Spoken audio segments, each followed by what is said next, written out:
computing, machine learning are eventually going to converge, as you will see. So without more, so let me start with this, the first slide. Now where do I point? Yeah, if you can see the next slide. This doesn't seem to work. Okay. Yeah, it's working, sorry. Yeah. So, the mid-80s to almost the end of 2000, almost, was all the era of what I call knowledge-based systems, logic. Somebody would put in the rules by hand, craft it, and the machine will get smarter and smarter, and eventually it will behave like a doctor, it will behave like everything, like the humans would not be needed. There was the 5th generation project of Japan, many of you may know this. None of this really happened. So there were projects at almost any university, which everybody was working in this space, and they did produce some remarkable systems. For example, some of you would know the IBM's Watson. I personally was fascinated by Maxima. I don't know how many of you know, because whenever I struggled with math, I would go to Maxima and ask it to solve that problem for me. So whether it's Bessel functions or anything, it sort of did expanded and simplified solutions for partial differential equations. So it was a lazy man's way of solving math problem. And this technology, ability to deal with symbols, reason, primarily through 2 mechanisms, forward chaining and backward chaining. Forward chaining was very much prevalent in Carnegie Mellon. They came up with languages like OPS5. MIT came up with Lisp as language for symbol processing. We used to call it my friends used to call it lots of imitating single parentheses, because Lisp was famous for its first brackets. And then there were people in Europe mostly were into propositional logic, like Kolmogorov and others, who like to believe that logic, first order predicate calculus, will solve everything, and that gave rise to the languages like Prolog. And for almost 2 decades, people thought this was AI, and it is not today. So all of us who did our PhDs in this era, and there were so many of them, we are pretty much obsolete, because none of this really is out there. Now, around way back, 1959, Arthur Samuel was given, he was basically a mathematician at Bell Labs, who came up with this idea of machine learning. And his idea was very simple. You put some data, put some model, and it will sort of crunch it and produce some answers, and effectively the machine will learn. That's what machine learning is, and linear regression and other forms of algorithms like Bapnik support vector machines, a little bit more mathematical. They were all in this field, but they were basically, it was like a statistical approach, you would say. It's really not intelligence, if you ask me. It's some data you throw in, and you crunch some numbers, and eventually it comes up with the optimal model. So that was that era. And then the math behind, I want you to be patient and not sort of be irritated by these very simple equations. Machine learning is pretty much one equation. It is some objective function, which is in this case is an error, some model. The equation 1 is a model, a very simple linear model. You run some positive, what we call convex function, because it will always converge, and you keep on crunching and minimize, and eventually you will get an answer. And this is how the gradient descent, that as you start up with unknowns, theta 0, theta 1, which you don't know what they are, x1, x2, you keep observing, y1 you observe, you keep doing it. If you go back to your school days when you fitted a line with a bunch of points, you minimize the error. It's a very simple elementary arithmetic, and that's all that's working in neural nets. You'll see that later.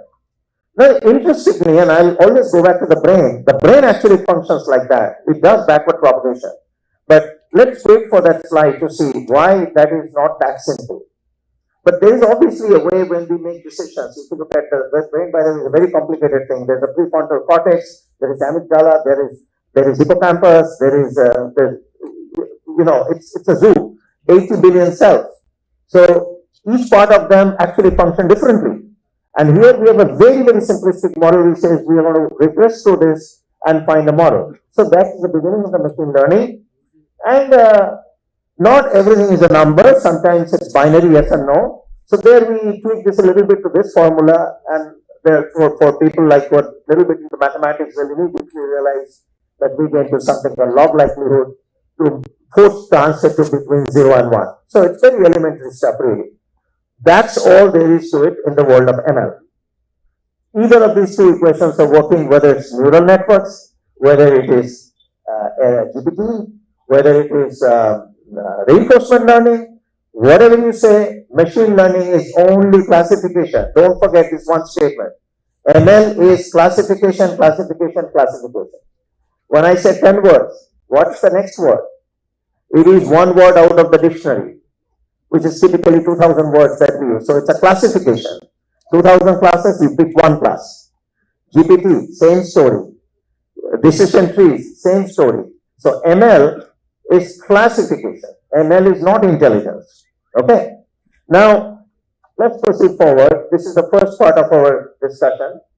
And we come into some very elementary concepts. Obviously, you have to do correct fitting. Some of the words are like overfitting, underfitting.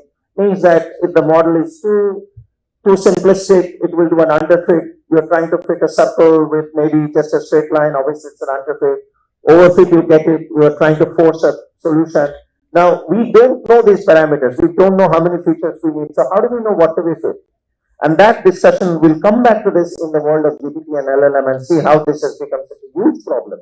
So the one thing that now at this point we know that an elementary linear model with some kind of objective function that you want to minimize, you will run into one of these issues. Either it's an overfit or it's an underfit. What's an overfit? Well, you have a cubic function and you are trying to fit something which is an 8th order or 10th order. And you can do that because you have so much data. And the reverse is what? You have actually a parabola and you want to fit a straight line. The problem is you don't know. The machine doesn't know what that curve is. So, and this will become, I'm spending a minute here because you'll understand how this takes shapes in GPT. How that becomes a formidable problem in generative AI. Most of people are overwhelmed with generative AI, but that will come back to haunt you in the world of generative AI, this particular slide. Now, next is the last slide, which is mathematical. I promise you there's only one. That machine learning, I said, is all about classification. So not everything is continuous. There are groups of things. So way back, Claude Shannon, everyone would know him. He came up with the concept of entropy. And what that really means is that if there is order in the system, entropy will be low. It's a thermodynamic concept actually. It's kind of common sense. There's a lot of, like for example, if you don't know anything what's going to happen tomorrow, that means there is no probability of, you really can't say anything with any probability. That means there's a lot of entropy. It may rain, it may not rain, it may flood, it may not flood. So nothing is known. So there's total chaos. That concept is Shannon's entropy. It's typically used in something called a P-log Q format. What the name is after the gentleman. Very simple concept to Hilbert-Leibert divergence. That you pick a model and you see that formula that you last line and you see how it matches with your reality. See the divergence. If the divergence is 0, that means you got it right. If the divergence is huge, that means your model is not good enough and you keep iterating. So why do you need this? This you need in those classes of problems where it's classification. So we end the phase 1 of, I talked about the decision tree. We talked about regression. So you now need to come up with decision trees. Because that's another, we call decision trees also as artificial intelligence. At least we used to claim that once upon a time. Now, many of you would have played with XGBoost. It's a beautiful algorithm, very simple one, works great. If it is like 10 or 12 lines of parameters and very simple code, less than a page, works wonderfully. And all it does, it does something like this. That if I'm tracking soccer games and I want to make sure that how do I structure them, the tree, do I group them by the teams when they play in the morning, or do I group them they play in the morning in the local, in the what they call home and away? How do we group them so that the information comes out very, very lucidly? And that's where we apply this entropy concept. The formulas that you saw there, you would like to crunch through these very elementary numbers and come up with the information gain, what they call, and see the one that has the highest information gain, you would want to organize your tree, your so-called tree that you see in Excel or anything in this format. So classical AI stops here. It comes into using regression, some model, and classification. So that's the end of 20 years of work. And obviously there's a lot more, but I think you get the sense. Then we move on to the world of neural nets, which will lead you to LLM. The neural nets, around 2000, when Hinton showed in the ImageNet conference the beauty of the CNN algorithm, and Hinton is actually credited to this gradient descent algorithm and there are variations of that, and showed that the enormous capability of machines to recognize images. And it did a pretty good job. I mean, it could tell varieties of cats, varieties of dogs. And you will see later that while this was very nifty, it took enormous computing power to recognize. The amount of training that had to be done is mind-boggling. Now, but then that spawned a great interest in machine learning through neural nets. And today, for example, when you use Alexa or when you use Netflix, you will see all these neural nets making recommendations for you. So all of that is powered by the so-called deep learning. This is interesting because by the time in the late 70s, 80s, it was completely discredited initial and then kind of came back. And now, all of you know this neural net stuff. I captured it in one slide, very elementary stuff. What you see here on the sigma sign is that a bunch of inputs are coming in, and theta 0 to theta 1 are the weights. You multiply them and apply a function, and I'll come to why we have that function. That function is given below. It looks like a S-curve. There are three of them: sigmoid, hyperbolic, and rectified linear. So essentially, it's a threshold. So when you multiply all those summations and you pass to that function, it crosses the threshold, then you get the next value. If it doesn't cross the threshold, it doesn't, and it propagates. So you have this incredibly complicated network, and again, you do the gradient descent that I talked about earlier, and all of you are probably familiar with it. You don't even really need to know. Most of the software will do it for you, and you crunch backward, the weights will get adjusted, and that's a neural net. Now, does it converge? Nobody knows. Actually, in many cases, it doesn't. And why doesn't it converge? Because most of the time, the optimization for those of you who are mathematicians will immediately recognize it's a local maxima or local minima. So it's like saying I went to see to the Mount Everest, but I landed up in Nainital and I didn't see any other peak higher than me. I can't say anything. So I concluded I'm at the highest peak when you're not. So that's the problem of this approach. And people try to solve it. We'll talk about it a little. But I want to spend a few minutes to understand this slide and the next slide. So what you see here as the sigmoid function is the activation function in the brain that once the threshold is fed into that function. If it crosses, only will it go to the next neuron. Otherwise, it is zero. And so, how do you know what the thetas are? You don't. You just throw in some random numbers, and then you run experiments to see what it produces. It's completely supervised. Does it give the answers that you see? And that's exactly how LLM works, by the way. If it doesn't, you start changing the weights again. How do you change the weights? Well, you change the weights by the good old chain rule of differentiation. Remember that anything that I've talked in math here, you probably have done in grade 11. Probably earlier, I don't know, these days probably they teach it in class 2, I don't know, but given our competition. But this is the beginning of the math and pretty much all that is used. But here lies the problem. This is what the brain is. Now, I have a deep interest in the brain. So, I am not a physician. I know very little. So, with that caveat, I will tell you how the brain works. What you look at the nucleus, that's a neuron. And neurons are connected to the next neurons by axons. In the axon, you see there's a junction between the two neurons. What you see is the synapse, which is blown up there. The synapse is the Greek word which means a gap. It is not a continuous connection. So first thing you should understand in neural nets is if a signal is 1 and if it crosses the threshold, the next neuron thinks it's 1 multiplied by the weight. The next one goes on. So the signal will travel entirely. The only way you can flip on and off is a sigmoid function which simply says, is it going through or not? It's almost like a gate. It's not almost, it is a gate. That's not how the brain functions. The brain, the axon is the brain, the first part, the axon is an electrical signal. The electrical signal that comes to the synapse stops at the electrical signal because there is no connection. It cannot go forward. Understand the neural net and why LLM. All of this is coming from this. And if anybody is a neurologist here, will immediately jump and say, will be excited at this. What happens when the electrical signal comes at the synapse? The synaptic junction sends a chemical message.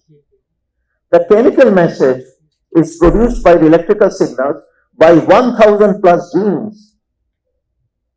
There are 1000 plus genes right there in the signal. How do these electrical signals proceed? The electrical signals start by what is called an action potential because of the difference between sodium and potassium. Inside the neuron is potassium, outside it's sodium. These sodium-potassium potential differences start the electrical signal. So anything that you see, anything that you do, anything that you hear, anything does is a result of this action potential. The entire brain, this is the zuban of the brain, it only says action potential.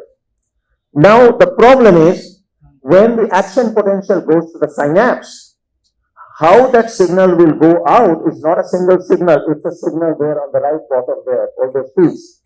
The very interesting thing about the brain is that the code that goes out is a sequence of signals. All of the signals are of the same height, amplitude.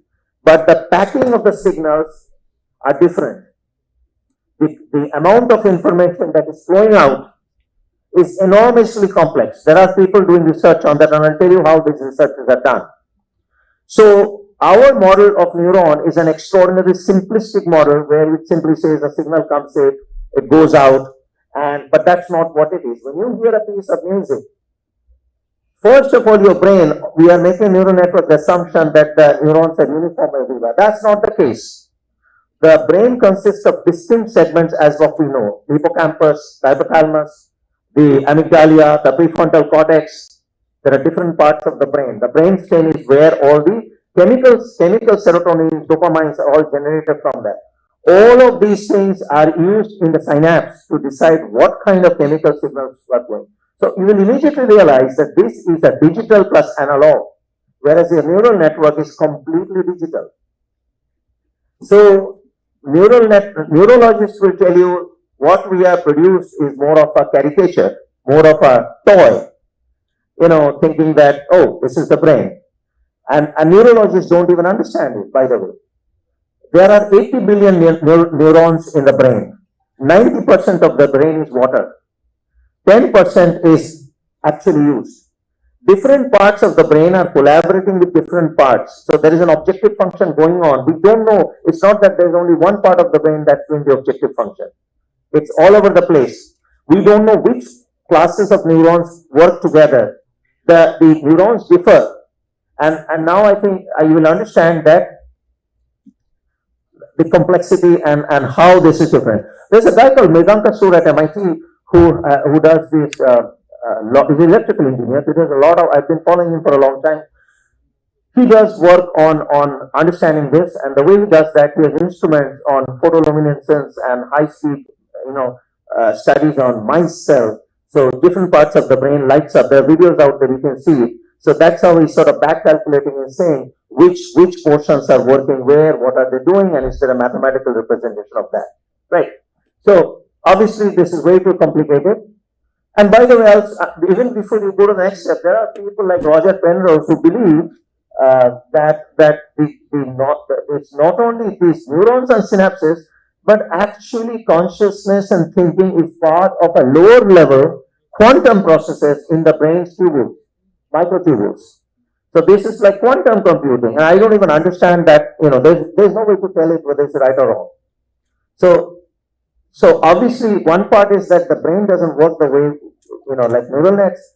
Even this description, according to Roger Penrose, He thinks that there is at a quark level, something has happened, quantum entanglement. If you really have to read his book, I think the book came out in 1999, and it's a viewpoint where he draws concepts from Gödel's incompleteness theorem, quantum computing,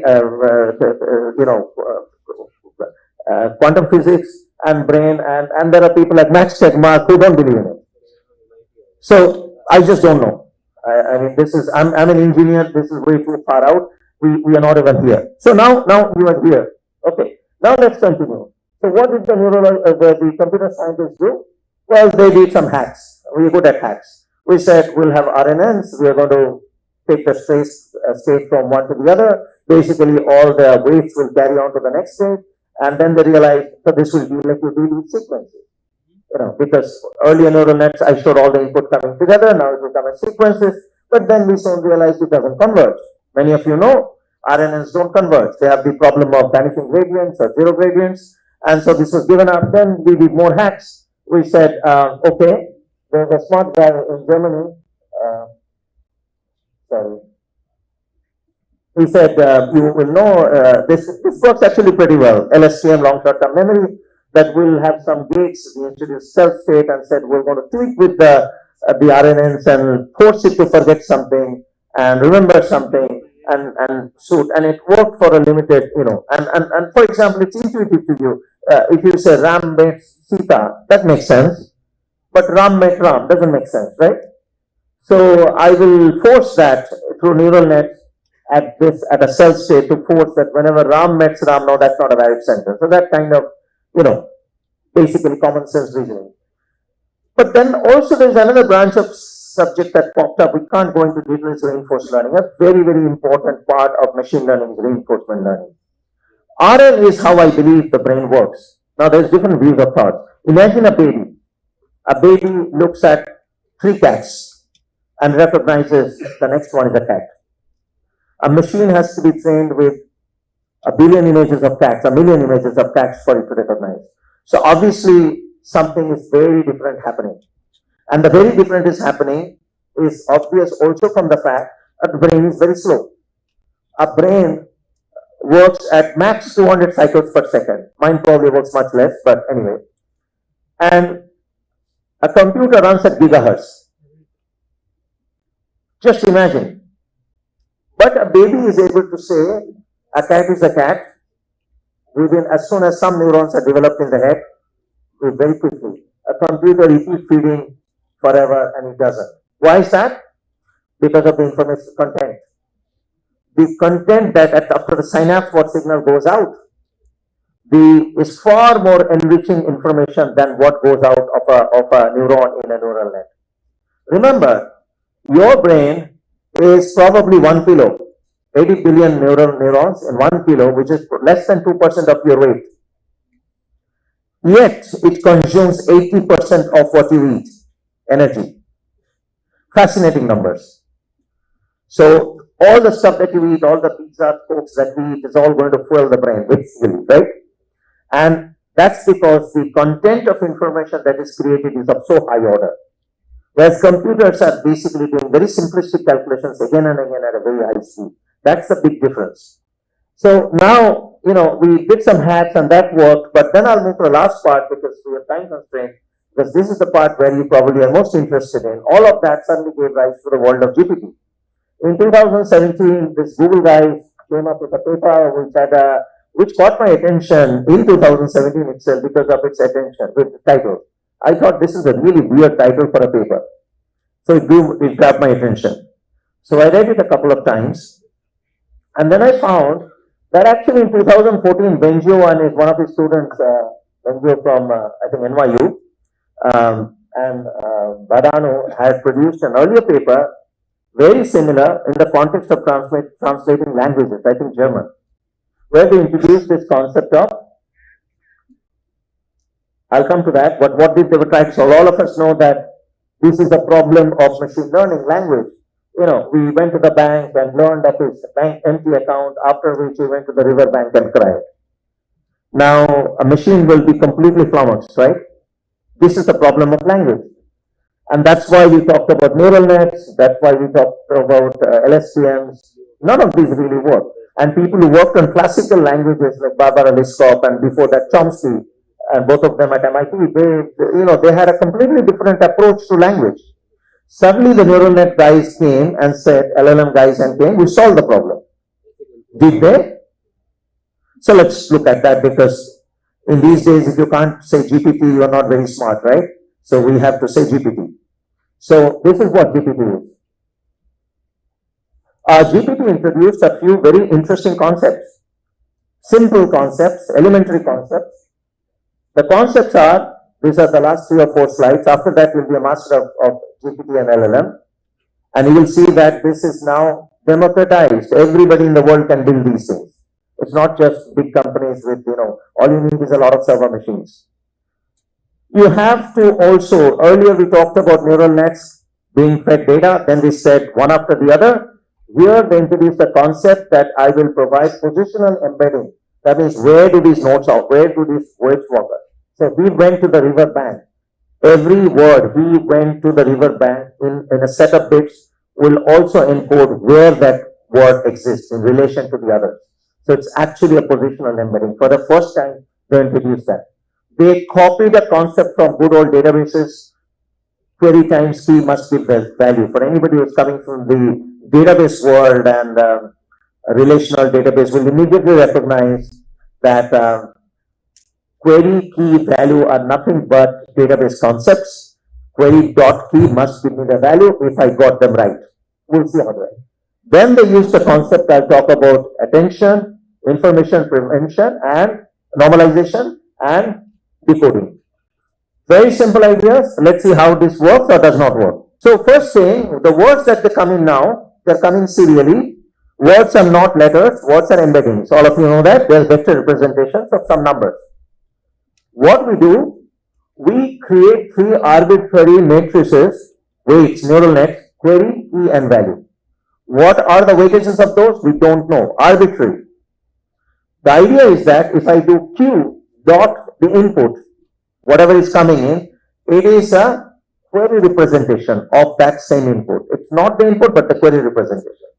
Bear with me for a second. I do that also for the key. Obviously, these are all wrong because your weights are wrong. You did the dot product, you got something, then you got Q and K. If you did a dot of those 2 matrix multiplications, you would get the value. Now, the value is also wrong, but hopefully they'll get trained. How will they get trained? So now, I have this embeddings coming in. I did the multiplication. And no, I don't do one representation Q, K, and V. I actually, V you don't create, V is generated. Q and K, I create 4, 8, multiple random matrices. Because you don't know what to start with, you create with multiple. So this is called multi-head attention. Why is it called attention? Query.key is the attention. How many of the K's and Q's do you do? 8 of them. Why did they do 8? Because that's what the Google guys started with. There's no reason. You did that, and then there's a technique for collapsing them to make them linear. Now you've got 8 results. Intuitively, it makes a lot of sense. If I tell a sentence, it's very hot today in Hyderabad, and if I ask the same question to 8 people or 10 people, their reactions will be different in their mind. There will be 10 interpretations, some of them similar, some of them not. So the language assessment of this sentence cannot be led by just one query and key. And that's essentially the idea, that we'll have multiple of those. And there are some very elementary matrix multiplications and coalescing of these that will result in one final output multi-head attention. And what that attention is actually very simple. It is you can clearly see, it's almost like a masking, I'll give an example after this, but also they did another nifty thing. They said after this query.key, they would add back the original positional embeddings back to it again, because there's no mathematics behind it. Why? They just felt like. Because they would think they've lost the original positions of those words, what they meant. So while I have the intent captured, I'm again adding back the positional encodings, and then they do some normalizations, because this matrix has some are big numbers, some are small numbers. So you normalize by standard deviation and mean, and add a little bit below that 0.001, because sometimes if it goes to 0, it will blow up. So you will get a new matrix. So this is your multi-rate attention matrix, elementary math, right? You would get a matrix like this. And if you stare at this matrix, when you play the Game of Thrones, you will see the diagonal is very high. Why? Because it's most relevant to itself. After the crunching of this KQ, when you do all this matrix, this is like the Sobel matrix in image recognition, filter rather. Here, you have the words which are most relevant will pop up and higher numbers, and that's your attention.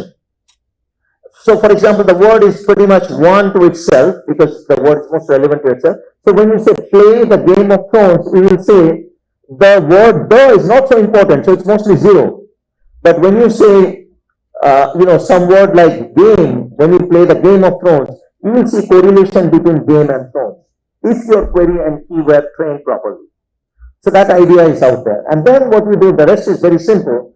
After you do this stuff, what you do is, you take the Q and K from the decoding part of the story. Remember, this was the decoding part. We started off by saying the left part is decoding. Left part, that is decoding. Position and embedding, multi-rate attention, then again added a normalization. Now you got the Qs and Ks, which is fantastic. And then you take it to the other side and you're all done. You take it to the other side. Now you have to produce the next word. How do you do that? You simply mask the attention vector matrix to zeros of the words that you haven't seen yet. Repeat the same process. So basically what you do after that, you will crunch to this number.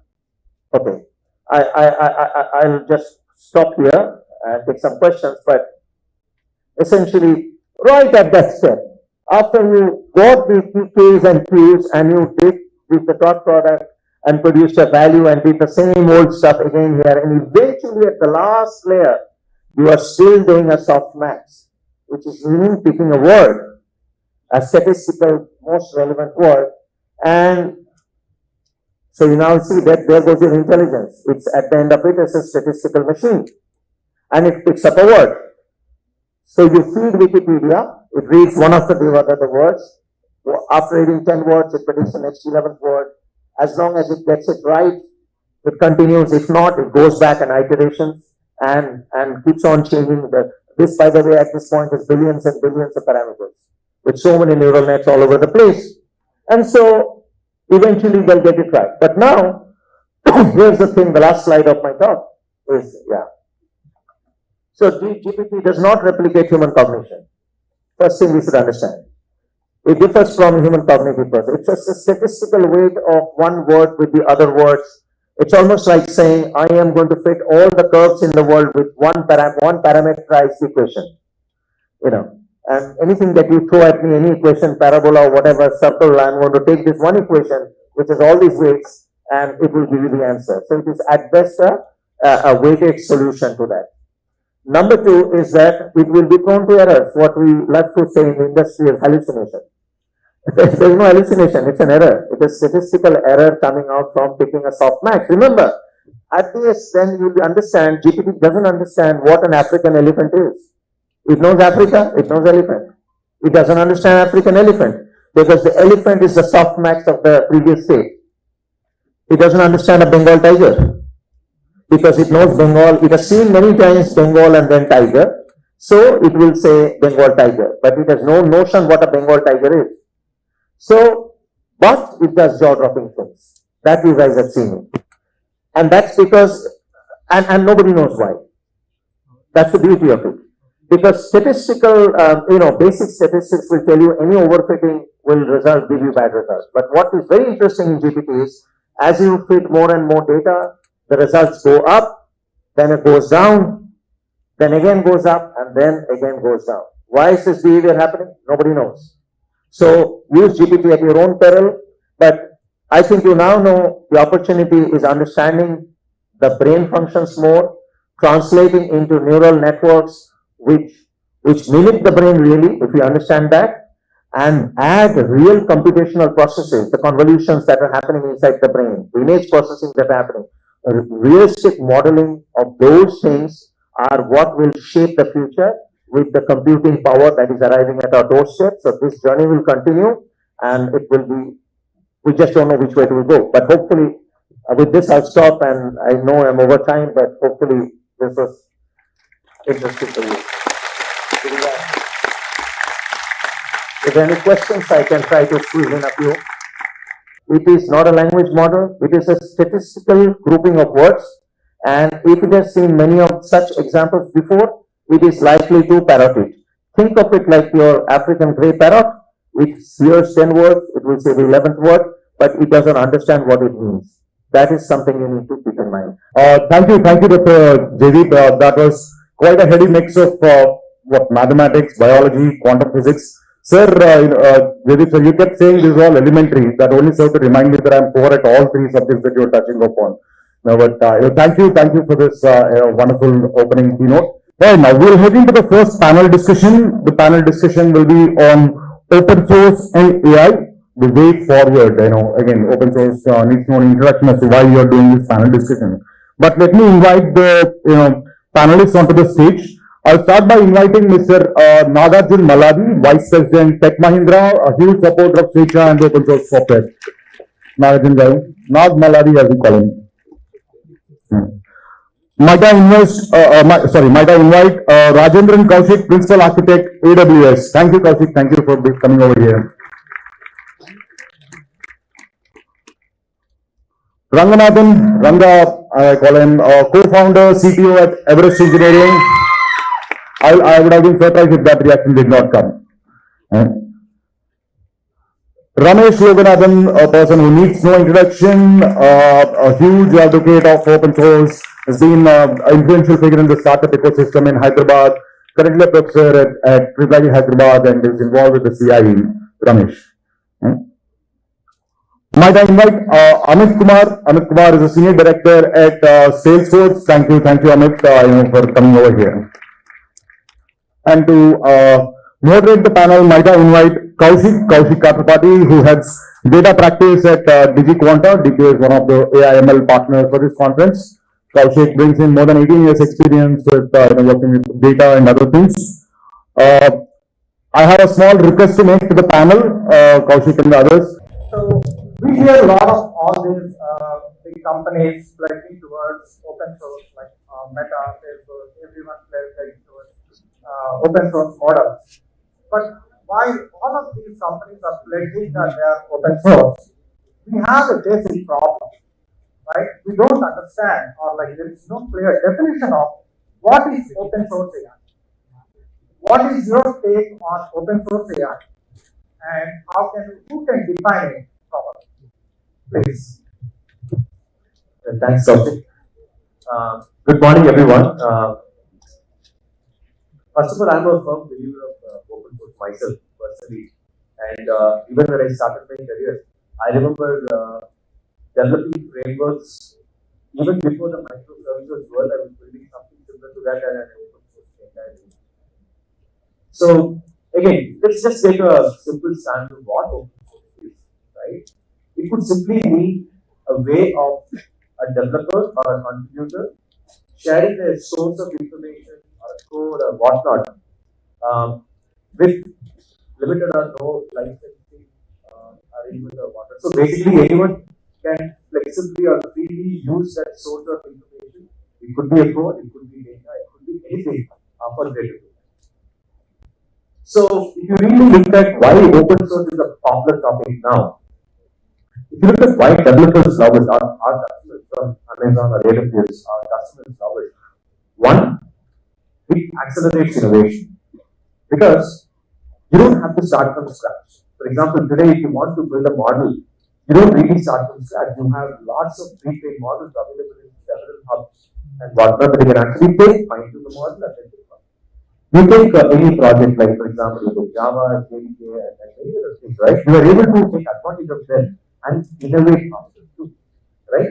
And most important part is the trust, because you exactly know what goes inside this particular source of information or a code or whatnot, and you'll be able to tune it to your own enterprise or your own startup or even research purpose. Now, all of this flexibility also extends and support you with cost, because you don't have to pay licensing or whatnot because it's into open source. You can actually take it, port it, and then use the way you want to use at your disposal. Now, I think these are some of the benefits being a researcher, being a student, being an enterprise or a startup can greatly take advantages of and build on top of it. So, I mean, again, I'll not dive too much into what we are doing, but AWS have been proponent of open source, and perhaps I'll talk more on other things. I hope I answered it. I would like to have a follow-up also. So, who decides whether a particular model is really open source? Is it like Azure? Is it like half open? Is it like only the model open? Is the data open? So, do we have any standards, or are we working towards any standards of making AI open? Good question. In fact, I wanted to touch this and somehow I did, which is, see, look at especially open source and artificial intelligence or machine learning, right? There are two things to it. One is the model itself, like for example, the set of instructions. For example, today, if you want to build a model, you don't really start from scratch. You have lots of pre-trained models available in several hubs and whatnot that you can actually take, fine-tune the model, and then deploy. You take any project, like for example, you take Java, JDK, and many other things, right? You are able to take advantage of them and innovate faster too, right? And most important part is the trust, because you exactly know what goes inside that particular source of information or a code or whatnot, and you'll be able to tune it to your own enterprise or your own startup or even research purpose.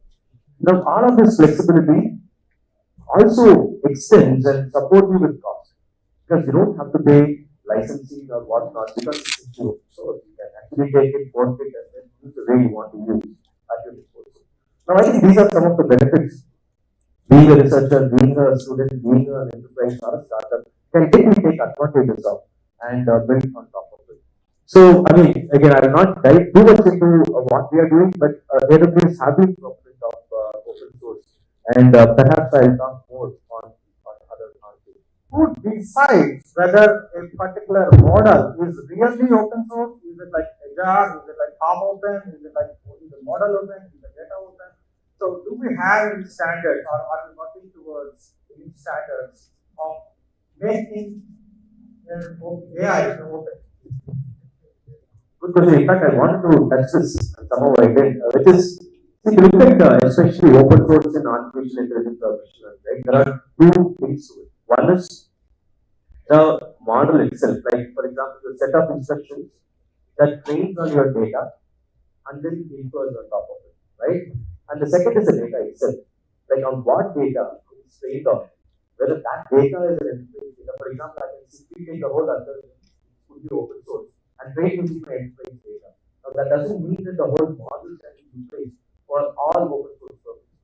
If you look at even today, I'll not name, but generally speaking, many companies and we startups or enterprises were doing many number of very interesting innovations or proof of concept.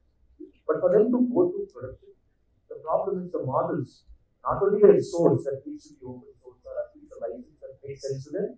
Most important thing is the model that the person gives the output, the data, whatever it has, shouldn't have been complex conflict or whatnot, right?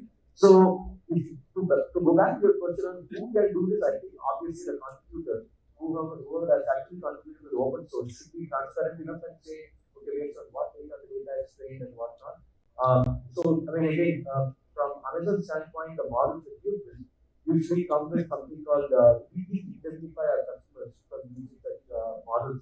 For example, if you're using one of the models that Amazon, like for example, Titan text generator or whatnot, then if a customer is using those models and generating the result, and tomorrow, let's say for whatever reason there is a copyright issue, it is AWS separate. So I think these are emerging patterns in the industry, and I would also say it is with the contributors who should really evolve and say, okay, this is where my data, this is where the data comes, this is where model comes straight, and they have to do it. So the future of AI, what we understand from all our talks and everything, is the future of AI should not be singularly decided, right, by massive corporate interests only. Should be then the motive of helping for the betterment of the society, for the betterment of the humanity. That I think we all agree upon, right? But the key problem here is how can we build a diverse, decentralized AI infrastructure or like AI, not just infrastructure, AI ecosystem for the future? How can we achieve that using a collaborative model what is your take on that? So generally, I see this is a three-pronged problem. One is the algorithm, which now have a lot of variants available right now, llamas and Falcon and whatnot. And the second is data, which is again available, and if you don't, you could just scrape Wikipedia and get it, or a lot of other sources. It's barring enterprise data they're talking about. And third is compute. So that is where I see there's a gap. You can get data, you can get algo, but you cannot get the compute because compute is limited to all these big orgs. And that reminds me something like I think when we were passing out to college, we used to get a project called CT, to search of extraterrestrial elements, right? Where they use this public infra to run their algos. And then we did the same thing years later in terms of Bitcoin, where everyone is using their phone and harnessing those Bitcoins, right? I think that's something which we as an individual can do. But there's a good part of it also the government is also serious about it. I was going through some of the government projects like Ashmi. That's something which is trying to provide the compute part as well as algo.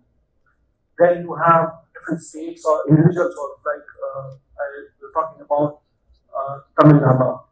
There's a Kannada Lama. So I see people and orgs are getting interested in this and they're adding compute factor to this.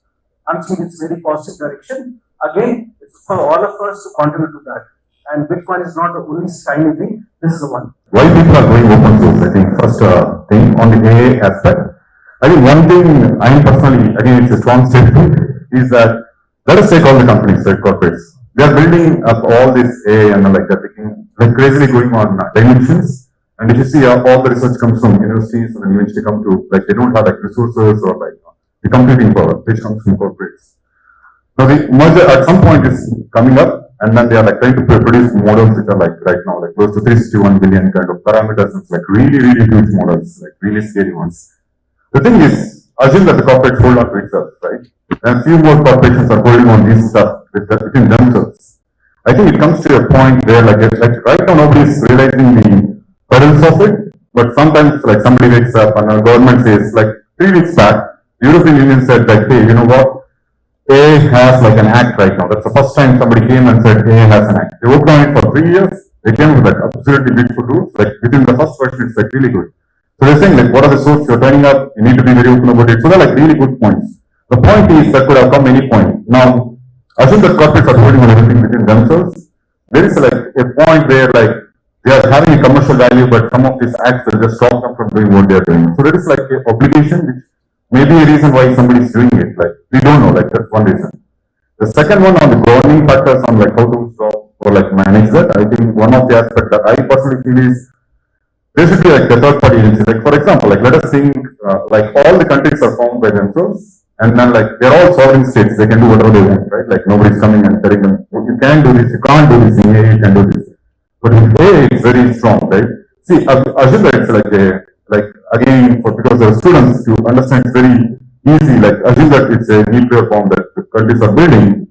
There is a treaty which says that you can't go and do these things, right? A very strong treaty just blocking them.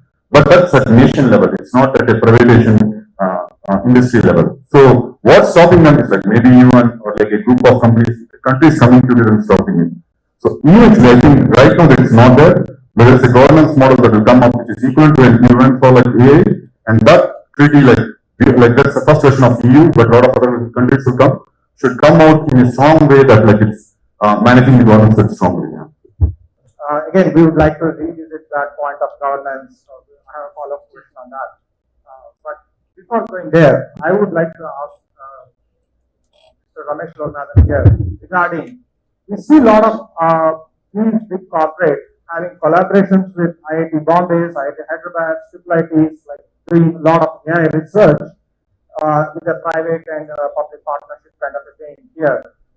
But the question here is, do we already have any collaborations between our premium educational institutes? We have so many educational institutes doing a lot of research work.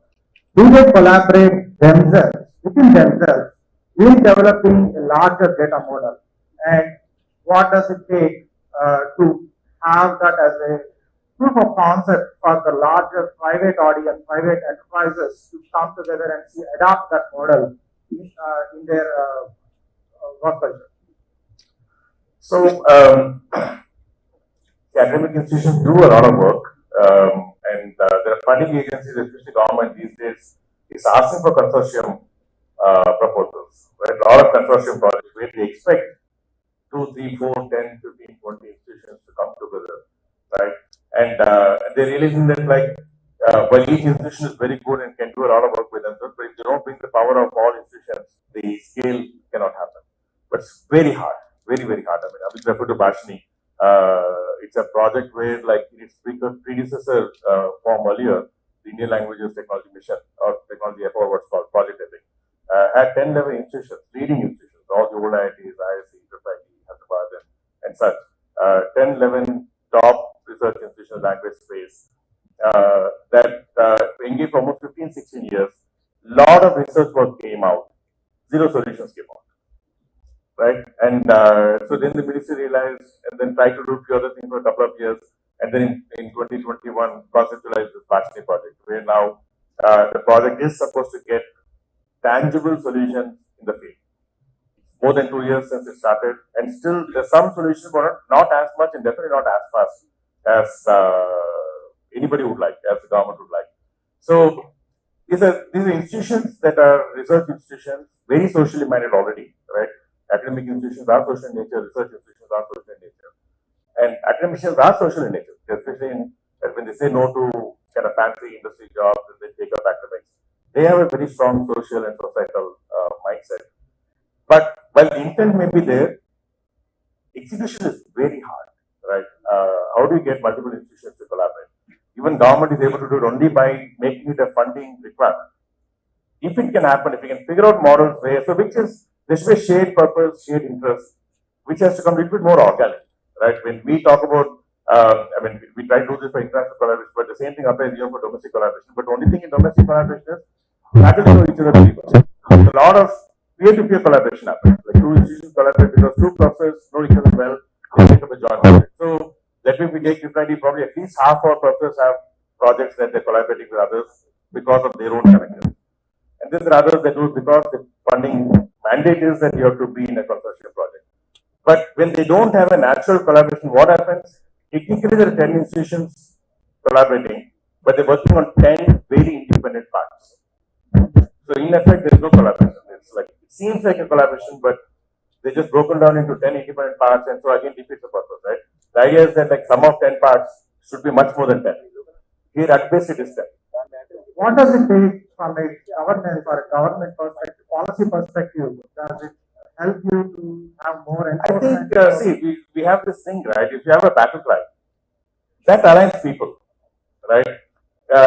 You can't say it's a funding requirement. Yes, there's a purpose why the funding needs consortium, because the belief is that it is that kind of scale. National quantum mission. There was a consultation meeting in Delhi, led by the principal scientific advisor and the EDC secretary.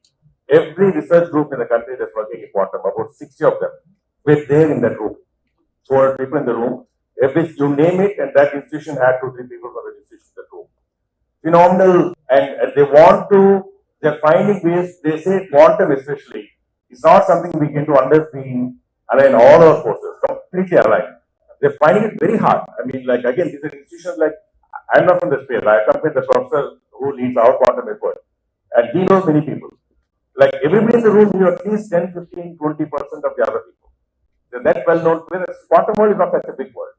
They all know, and still not as much collaboration happens. I think what government could do, policy and financial models is one thing, but that is not enough. You have to create a battle cry, create a mission mode which everybody aligns to. Then it will happen. That is very hard. I mean, that needs a strong leader, strong vision, identifying that and articulating in a way that it aligns everybody around it. It needs that. I mean, like, true open source is a community movement. If you want open source model research across institutions, the community has an aligned purpose. Random people don't come and just work together. People that believe in one purpose come together, right? So government That's the hardest part. Creating that purpose, which is the battle cry, that gets everybody aligned together. That's the hard part. And you had a question on corporates. See, when corporates work with academicians, they also do pairwise projects, right? A company comes and works with one institution on one project or a set of projects. So it's a very commercial model, so there's nothing social in that. The companies want the IP or they want the goodwill to have people, right? They come for that mostly, the few companies that do it more social, like Intel does a lot of work in India around research based and they invest a lot of time and effort. But few companies do it most don't, which is okay.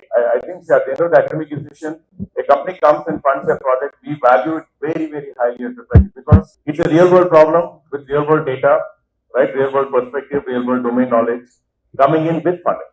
So we value it. We may or may not get research publication out of it, but it's a check for the reality check for the work we're doing, get a reality perspective to the work we're doing, and of course get funding that funds other research projects with us. So we're okay with that, but I don't think that's going to see corporates supporting open source has always been motivated.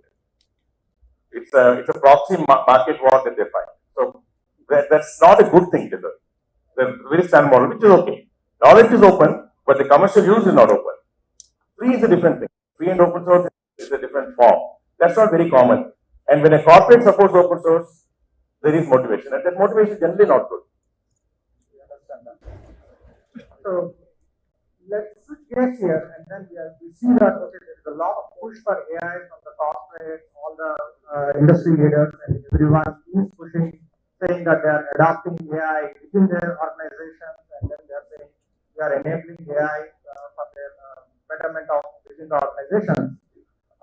But with that comes a small insecurity for the developers that will their existing skills be obsolete, right? And how are enterprises going to cope up and educate and enlighten and upskill your resources? So I would like Nagarjuna to take a stab at this. Yeah. Once again, a very good morning to everybody, all fellow students, industry experts, and academia experts. A very, I would say, jubilating atmosphere. Thanks for the other panelists, which kind of set the platform. All the difficult questions are already discussed with you. And as a connection to what Professor Ramesh had mentioned, and this question is positioned well. And again, I'm from Tech Mahindra, and to me, honestly, he started saying, I'm a practitioner of open source as well. As soon as I think that in 1998, if I'm not wrong, Netscape's code was available outside, and it was compliant to me. It was a complaint from me till such time saying that the IBMs of the world, Microsofts of the world are spoiling us in terms of, they give a lot of things to you. If you because on that you don't learn, the creativity is going for a task there. So I was always complaining on that. So as a practitioner in the industry for the past 27 years in Tech Mahindra, we took the complete advantage of open source. Fortunately, Dr. Ramesh's, comment on the corporates. If you look at the latest example, what we have done from our company side, if you watched our press notes in the past 2 to 3 years, like 2.5 years back, we announced a AI platform for our customers and customers. And he's absolutely right. Unless it is commercialized, we are in business of making profits. And my intention is to, as a business leader, my intention is to make it faster, better, cheaper, steadier, and larger. So these are like our parameters where my margin counts. So in line with it, what we have done is we kind of launched a platform called Gaia, G-A-I-A. It's like our AI platform. And interesting thing is it's all open source. We kind of partnered with Acumas, which is again an open source partner, and backed by Linux Foundation itself. The way Linux Foundation, I like them because personally, for example, if you look at the way blockchain is evolving, the way the support they are giving, like the way I think we answered in terms of consortiums, right? They back it up. So as a company, what we have done is we took the advantage of the open source, built a platform, and a reason why Ramesh's point on corporates will not really promote a lot on open source is in terms of the security, information security, right? For example, you are adapting somebody else's code. Many of the customers, especially formal licenses customers, where we have regulatory authorities and all, they don't appreciate it. Or even product making companies for that matter. I think Professor Jaideep was mentioning about Google, and we support them as well. But if you look at the the confidentiality they maintain in terms of the source code, it's appreciable. It has to be a combination. It can't everything be open source, everything be proprietary or enterprise driven. So we respect our customers' objectives, and somewhere we are getting opportunities to convince our customers saying how this joint collaboration is making sense for a commercial use.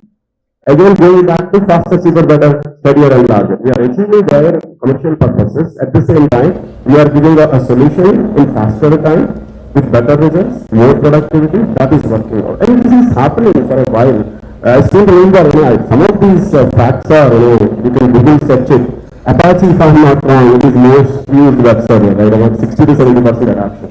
And if you look at projects also, most of the IT projects, if you look at the statistics, 66% are abandoned projects. 66 to 70% are abandoned. What do you do with that code? Give it to public, right? So they will take it forward and then finish it off. And coming back to the skill angle, thanks to lot of the open source movement happening for a while, forget about the people who are working in TechMahindra, all the students who are sitting here.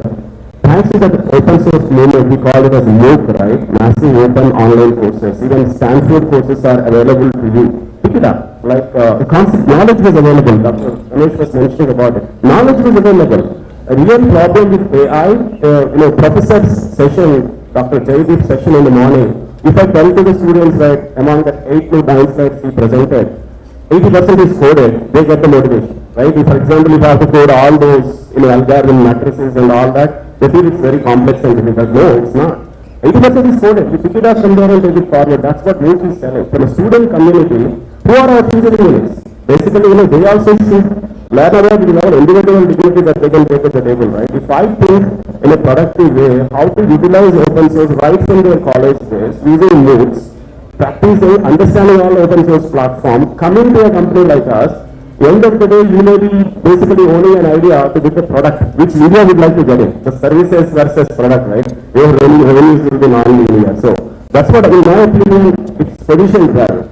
AI, the problems are around data and compute. I think he touched base upon it, and Amit also spoke about it from Salesforce angle, and we also spoke from Amazon angle. Data is proprietary, data and compute.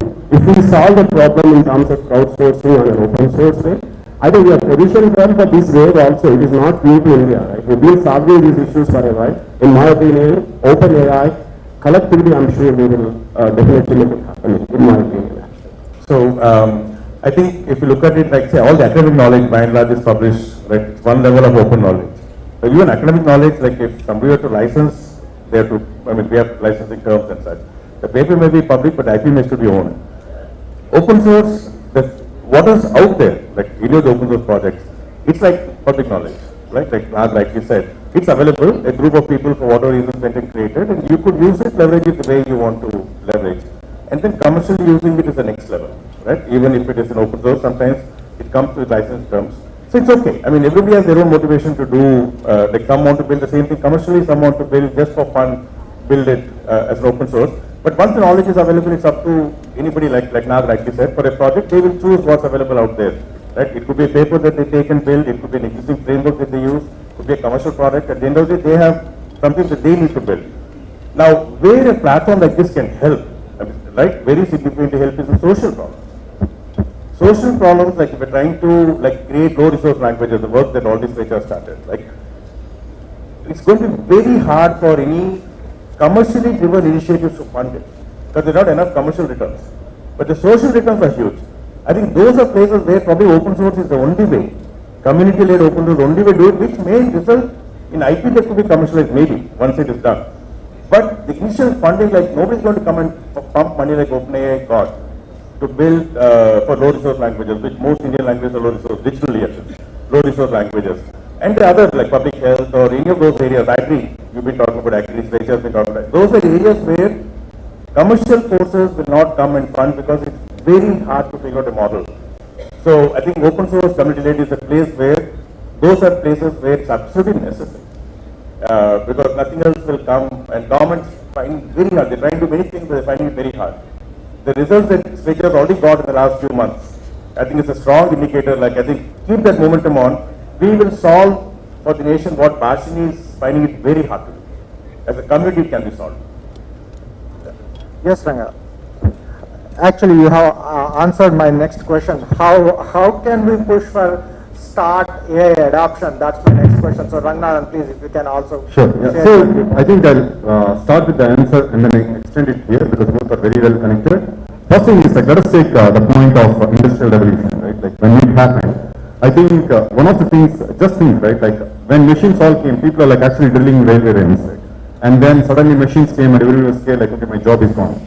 Then suddenly all these machines came and they bigger tunnels and then like suddenly a lot of hardware came up, infrastructure came up, the world became a lot better place, right? And that time there was like a lot of scariness around all these things like happening.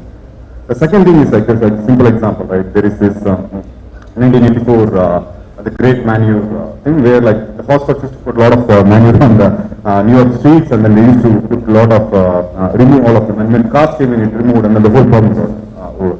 So like always a betterment happened. I think from an industry perspective, as a student or like people who are thinking like, okay, what will happen to this, right? Like first thing, when people approach us with a problem statement saying that, hey, we want to build this, the approach is similar to what we are doing with, like again, the progression on AI is same as like when IoT came in, a lot of devices came in. Then being contextual to this open source, no, like industrial projects are based out of like Raspberry Pis or Arduinos or like equivalent open source hardware systems. But what was very good was all these things helped in prototyping things that helped build things on that stage. Like the smartwatch that you are wearing is far more advanced, but it was built on one of these open source wearables. Eventually they just commercialized it and made it a lot more powerful and then like adopted to it. But for prototyping it, this open source thing made it a lot more possible. So all the things that you're doing like checks on like your health, on everything on the smart watch, is just happening because of that open source thing that happened on like the IoT stuff. But right now, if you take on like the growth of AI, we are taking the same path, like somebody just made it open source.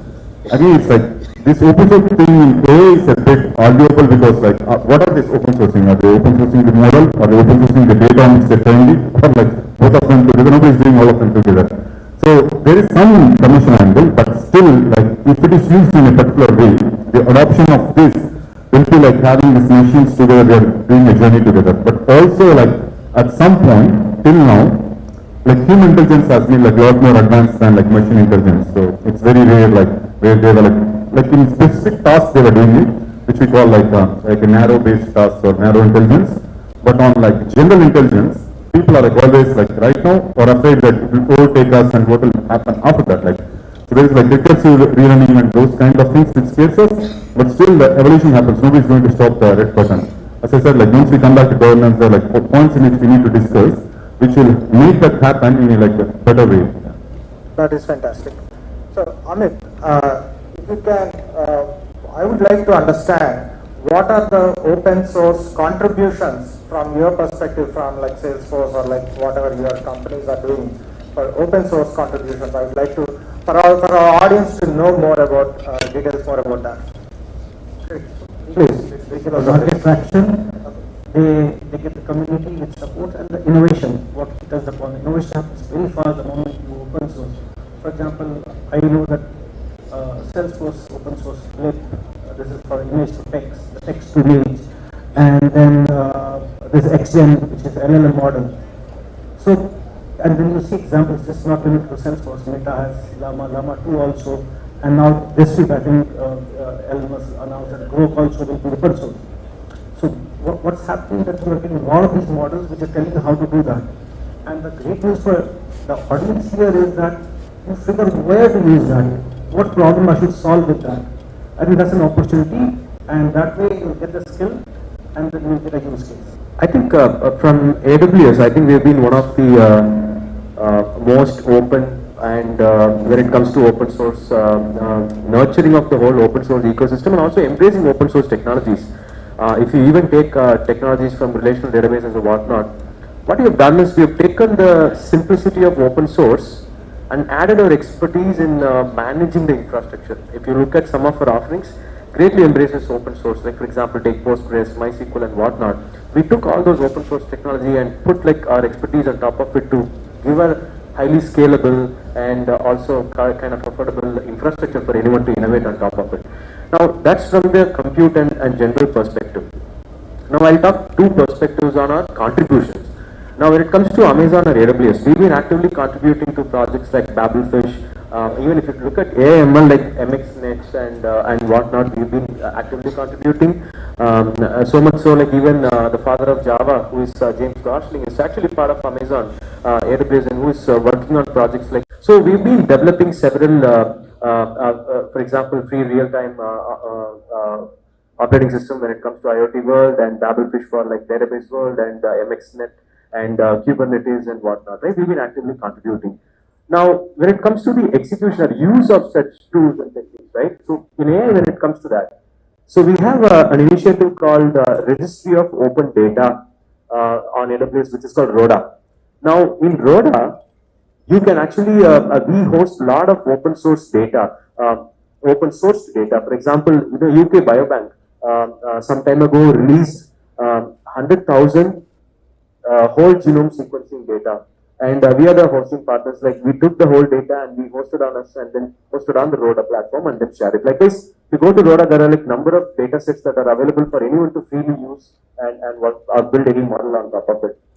Now, when it comes to the AI models, and again, we've been building hubs. Like for example, we have something called SageMaker Jumpstart, which basically provides a platform to host all these pre-trained models that you could see in Hugging Face. Like for example, like Amit mentioned, Llama models, and several other pre-trained models are available, which you can actually easily deploy and train. Now, what it means for you as a student or perhaps from the community is take all those pre-created data set or pre-trained model and start. You don't have to start from scratch. You can easily build on top of AWS. In fact, we also give credits for some of these use cases. And one such initiative I can tell from healthcare perspective is AWS Health Initiative, where we give funds to some of our customers who does solve the equitable problem and whatnot. Like if there are many funds that we have set aside. Even recently we announced something for generative AI. Like we set aside $100 million fund to support our customers and partners and everyone to innovate on AI space. So yeah. That was really educational. I would like to close this session with one last question. The main motto or like what the initiative of this event is to see if we can make Hyderabad the capital of AI. I would like to take each one of your inputs and see how we can make or what are the potential challenges. What is the road for Hyderabad to be AI capital?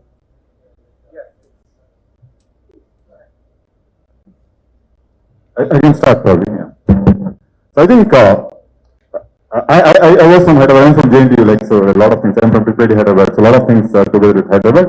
But having said that, I think one city becoming a capital of like the whole AI thing is going to be like a crazy power, like superpower, like to somebody.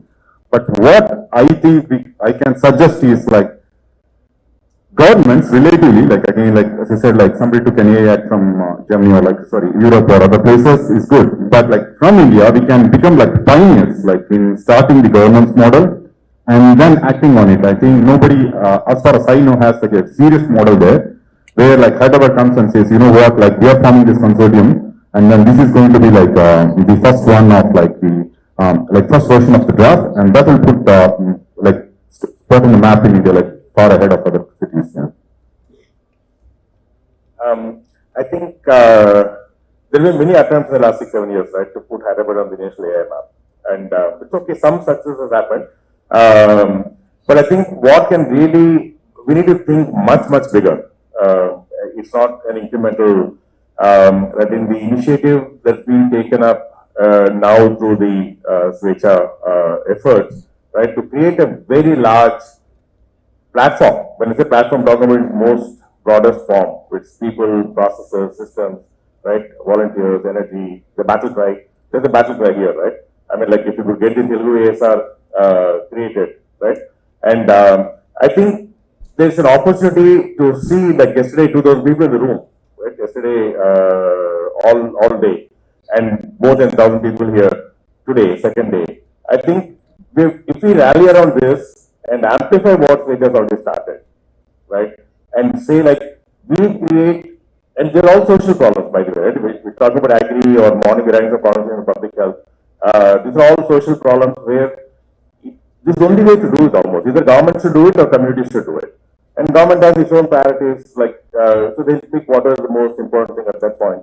And So community can do this. And I feel if we amplify this, like say what the success that's been got in the last 6 months with the Telugu language, like I think I forget if it was Kiran or right Praveen that was saying Hugging Face for India, right? Create like models that's built by community. Lot of models available, right? Whether it could be used for social purposes, could be used for commercial purposes, right? But the models get created, for which the data has to get compiled first, right? And labeled and data sets.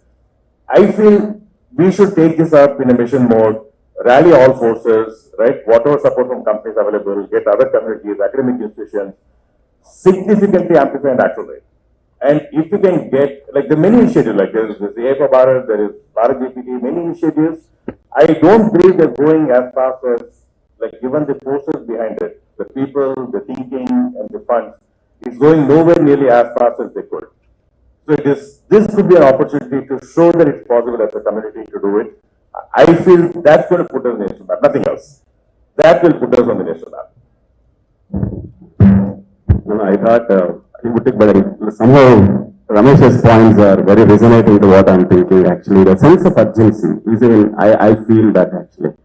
It is not as if we are getting ready as Hyderabad Inc. for a .com or a .net or a SAP boom or something like that. If you look at the slide back, there are only two. Anurag University in Meta. Why? Why? That is the issue actually. For example, when we show to other customers, we show a slide full of customers who are our partners who enabled our growth, right? As even they did, Amazon or a Salesforce. But that is only two right now. And it is being driven by Svecha. There is, we talked about it, shared purpose and shared vision. That's what we used a few minutes back. Honestly speaking, the industry is at a $150 billion market. It is going to grow something like 1.8 trillion with a 36.4% CAGR. How much of it you take is up to you as Hyderabad. Right now, in my opinion, he is absolutely right. Sense of urgency is not there.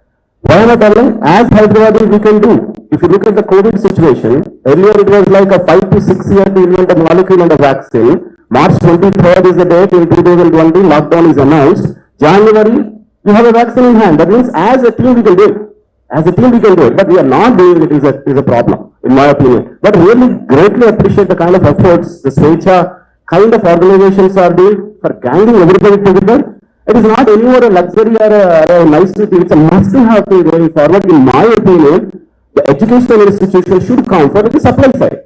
End of the day, if I do AI or a machine learning or a federated AI, supplies from universities, supplies from colleges, and there is a variation. In my opinion, the universities have a shared problem right now. I think somewhere, one of you mentioned it about it, right? The compute angle.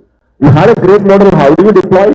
How many institutions in Hyderabad today are positioned to really deploy a machine learning model? And at the same time, we are positioned. For example, Mahindra University, for example, IIIT. And why are we not collaborating? And why are we not forming a consortium with a shared vision of making Hyderabad as a GNAI? That's what needs to be done, in my opinion. And now you are telling all this. I've been telling this for so many folks in so many forums, but some action is what I'm expecting. He kind of hit the nail on its head actually. Sense of urgency is the most important thing. Trust me, market will make the money.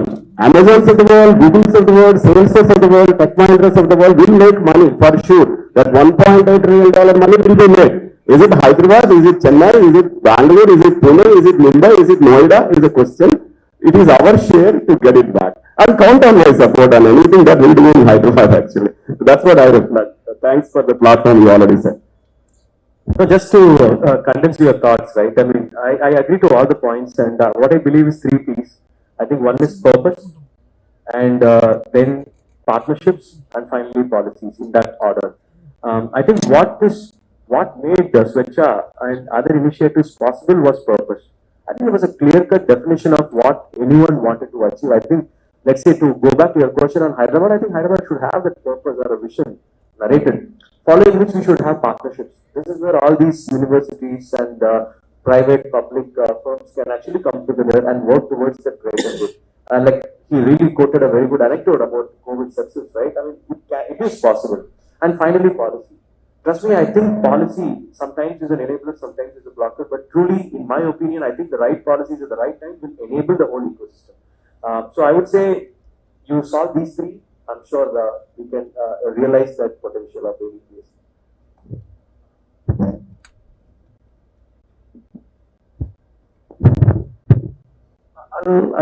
These gentlemen, they cover almost everything. I'll just talk about the concrete things. One is specifically currently lean on professors to share this knowledge, and we have this untapped pool of people who have done that hands-on. So connecting the students with the mentors in industry, I think that will go a long way in solving this problem. And secondly, creating one great example. Think of it, Abu Dhabi came with Falcon, it's 180 billion parameters AI model. Why can't India do that, or why can't Hyderabad do that? So set one shining example of something like that, and then connect these two ends. That's probable. Thank you very much, panel. We have really good insights from all of you. So we will give a good applause for the entire panel for sharing your thoughts, sharing your resources. And I would hope the audience here will take great inputs from this. The policymakers, the startup owners, the education institutes, everyone will make a big push for having a greater open source AI initiative here at Hyderabad. It can be a model, it can be a inspiration story for the rest of the world to pick it up from here. Thank you all. No, thanks to Kaushik for asking soft and nice questions. I thought he would ask a question to us saying, can you code for one of the slides, Professor Jayat? Thanks for being so nice. It was a great moderation. Thank you so much. Over to you, Praveen. Thank you, everyone. I think the key takeaway for me is the purpose. And I think we're all driven by the purpose of here. Thank you for taking your time out for the panelists, moderator Kaushik, another Kaushik, Ranga, Ramesh. Thank you, everyone. Thank you so much. People, updated schedule has been sent over a WhatsApp message to all of you. If it hasn't reached you, but this is the schedule right now. We are running 20 minutes behind schedule. So without further breaks, we'll go to the next one. We're almost ready for that. There are talks starting right now. There are talks starting in the Jain Seminar Hall, which is in the first floor. There are some talks that are starting in the Golden Jubilee Hall of the EC department, and the panel session which is starting in the event center of J-Hub. But here, we have a very distinguished person, a very renowned person, Dr. Pratik Desai. Pratik Desai is a founder and the CEO of Kisan.ai, the seasoned entrepreneur and computer scientist. Can I add my slides? I'm introducing again, sorry for that.